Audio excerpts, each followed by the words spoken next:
So I couldn't find my geese, but I come over here and they're both asleep. What you guys doing? Laying down on the job?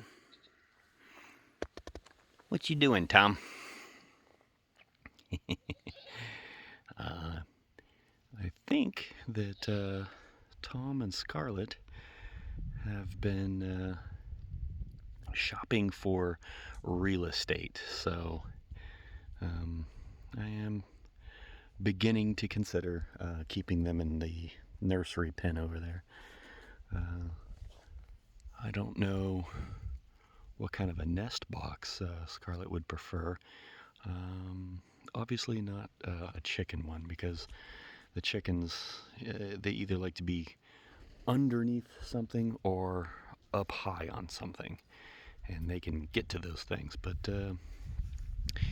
Scarlett and Tom are, they're capable of flight, but only kind of in a vertical type way. So the chickens can go up from a standing position, but neither one of these two can. They have to kind of run, and they can't get very high. Tom's best was probably 3 foot. Scarlett's a little bit better, but she needs a running start and she needs to be moving forwards. I've not seen them hop in a while. There's the nasty fountain that I'm gonna try to save for my wife. Is I don't think they can get to it. I don't think it's.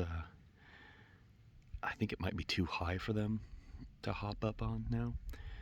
But the way that Tom's going at those feathers, he might have used the pond that I made earlier today to get in some water.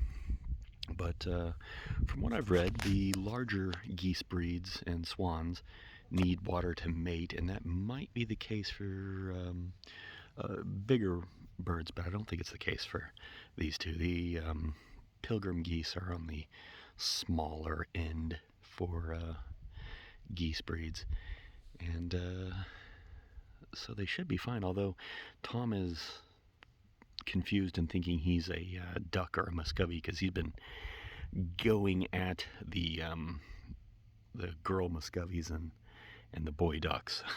So he's kind of all over the map. I'm hoping that they pick a spot out and get started with this, but we might have a month or two still. Geese can start as early as now, but March and April, I think, is when I actually got them. And I may make another goose purchase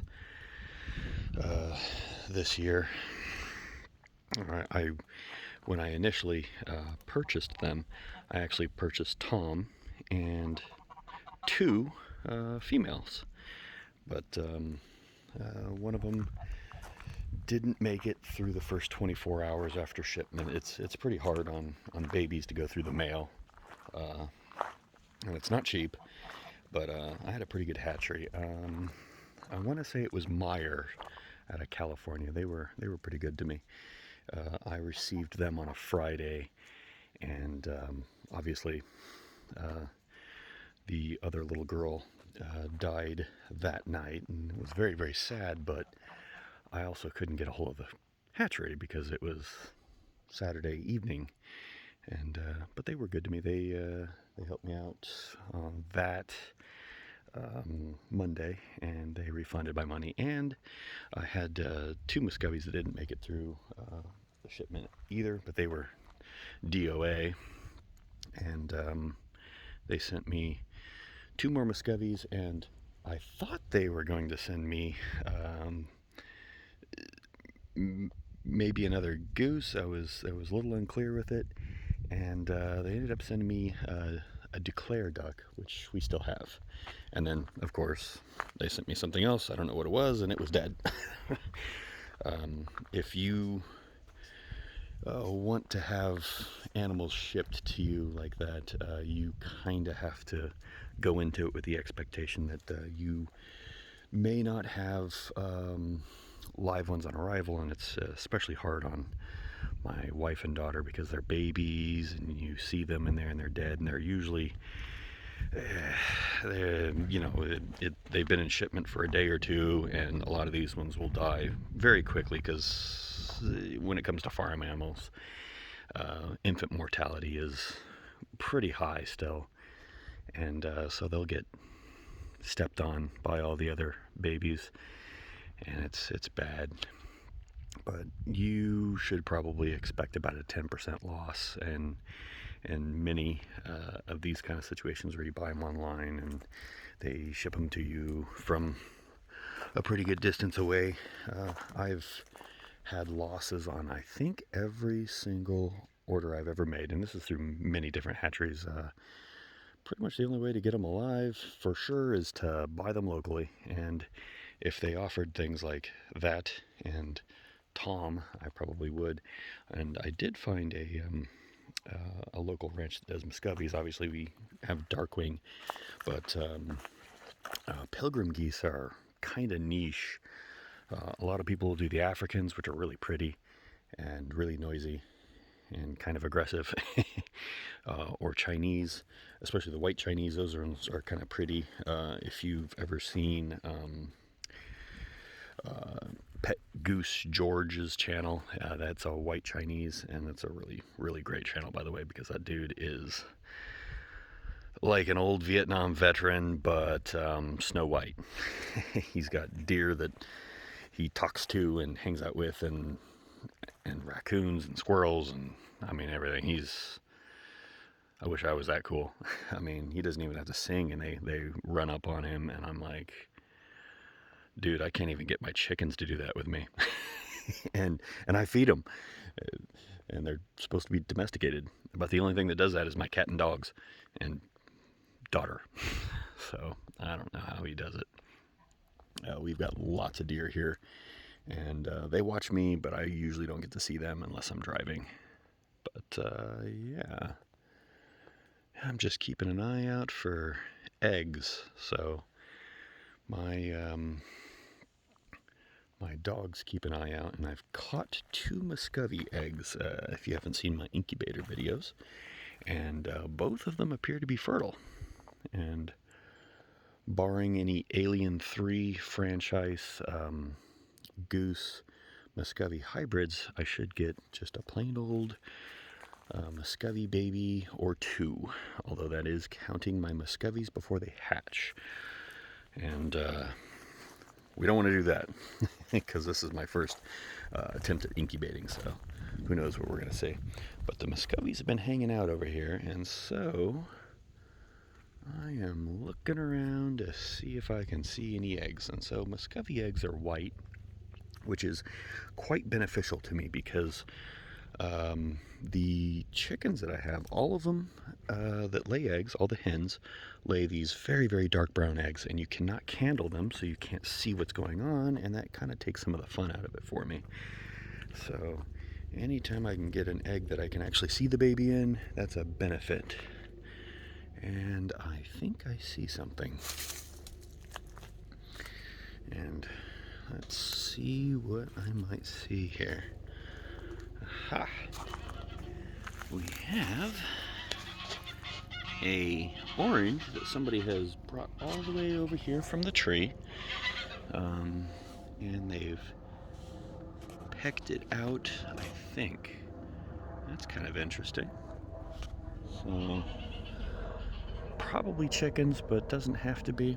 And this is really, really good spot for a nest. The dogs almost never go over here. It's nice and dry, it's protected. If I was Scarlet, this is where I'd be hiding my eggs. And I don't know if they do that, but I bought them for a number of reasons, and one of them is they're supposed to be very, very good mothers. And one of the things that I think they do is they lay eggs one at a time, and they don't sit on them yet. They wait until they've got a bunch of them, and then they lay on them. And the eggs will wait to develop until they are consistently laid on. And that's something that all birds do, because you can't just crank out 10 or 20 eggs in one day and then, lay on them. They're not frogs. Even very, very good chickens for laying eggs will actually just lay about one every 24 hours. And that's kind of their thing. Chickens lay lots and lots of eggs. Some of the breeds that are just for laying can lay one a day for a year, although they don't do that for their whole life. They'll have like a peak year, and they'll do that maybe 4 years, and then they might be shot. At least that's what I've read. I don't have any experience with that because last year was my very first year of having anything that laid eggs. But taking that information and looking around, I imagine that I can see some Muscovy eggs or maybe geese eggs, and I think I have one duck egg. But my duck just kind of lays an egg out wherever she is and moves on. She has no interest in being a mother whatsoever. And it appears that I have a couple of Muscovies that do that. But Muscovies and my geese are supposed to be very, very good moms. It does not appear to be the case. Or maybe they're trying to be, and my dogs are fetching eggs, because both of the Muscovy eggs I've recovered and the duck egg were retrieved from a dog mouth. Although not directly. Most of the time, I come around a corner, I see her, she drops an egg. And the dog, that is, she lays it down on the ground and runs off because she knows she's not supposed to be eating my babies. And then in one, it was quite apparent that she had, and she just ran off. So here we have an example. So that was a Muscovy egg that somebody ate. Was it you? Kalira, are you eating these? You're not supposed to. This is a no-no. Yep, so actually I think that one's been out here for a while. Hopefully that wasn't a goose egg. I don't want her to get gun shy on me. The chickens are experts at hiding eggs, so we're probably going to move forward with a plan to impound them until they lay eggs where they're supposed to. So this is getting kind of to be a long video, but I wanted to stay out here and see if anybody's hiding eggs. It's I think one of the jokes that I told my wife was when you have eggs on the ranch, every day is Easter. And look at what we have here. I found one, and it's small, so that could be one of several things. Hey, you two, stop fighting over there. Ooh.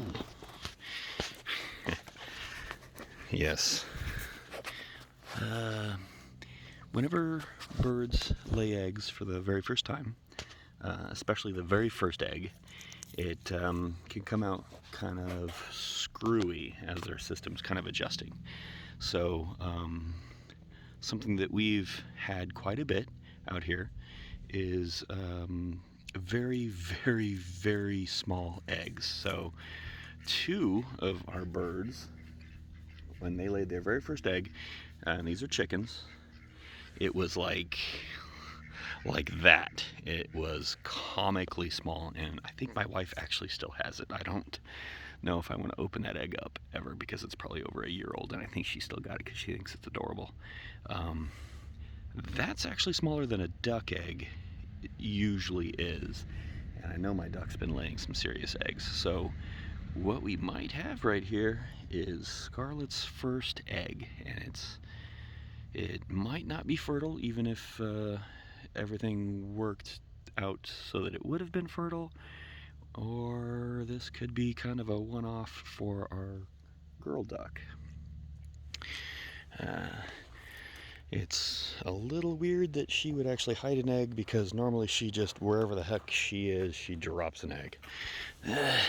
And as you can see, we have a chicken right here because our chickens will actively sit on their eggs for a couple of hours and then lose interest because the barred rocks especially are just no good at brooding. I've had 3 Jerseys decide to brood, and 2 of them actually got somewhere with it, so I'd like to do that, but let me see the best way to attack this, because this guy here is a sago palm, and these look really cute and nice, but they're quite spiky, and I don't feel like getting spiked. Alright, so it's not cold, but it's not warm, and it's got some imperfections in it, but that very well might be a Muscovy egg. So one of the things that you can do is keep them around room temperature, and if you want to incubate them, you can. After about 10 days, I'm told that the viability of them goes down. They won't develop even if they're fertilized. So this guy here is going to go inside, and I'm going to set aside a little area and start keeping these guys at room temperature, because come next Saturday, my incubator is going to have a lot of open spaces, hopefully. And I'm going to put this guy in my pocket and hopefully not squish it, because that would be terrible. And I am going to cut this off, but I'm going to go and see if I can find more Easter eggs. I can see a Easter ball that my German Shepherds are going to appreciate, but we'll check up here, see what I find.